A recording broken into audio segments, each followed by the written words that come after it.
सकाळ सकाळी मधमाशीने पोपटी दिली चांगलीच मला, त्यामुळे डोळा सुटलाय. तर आता बघू शकता मोहरी काढालेत, कडपाल काढालेत. आणि शेती शिवारात साप राहतातच. आता मार्च महिन्याचं 11 तारीख आहे, तरी सुद्धा गोंड्याची कॉल आलेत आम्हाला. अटॅक सीझन तर संपलाय पण तरी सुद्धा आलेत. आता बघू शकतो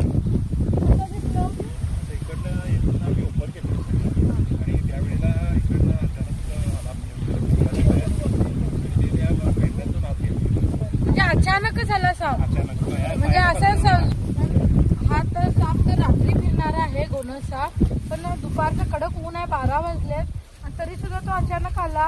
हात पाय लागला तर जाऊ शकतोय. हात जर पहिला आधीच रात्री वगैरे येऊन बसला असता तर, आणि आता असं काम करतात तर त्यांना कधी सुद्धा बाईट झाली असती. हा डेंजर काम आहे. आता हे असं काढू नये, बरोबर आहे ना? काढू. बघू शकता कसं बसलाय साप. डार्क म्हणजे आताच नुकतं काट टाकलेला असावा, त्यामुळे पूर्ण डार्क कलर मध्ये आहे साप.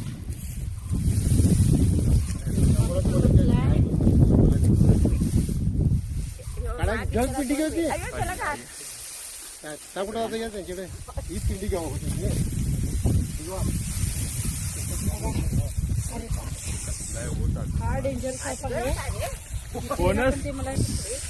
राहिला करा. आता पहिला पॅक करूया, नंतर बोलूया. बघा फार डेंजर. नुकतंच काट टाकल्यामुळे किती सुंदर दिसायलाय, पण तेवढा डेंजर साप.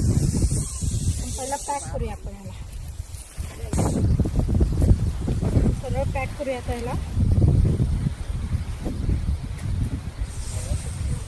बघा इतका रागीट असून तो शाण्या बाळासारखं गेला आतमध्ये.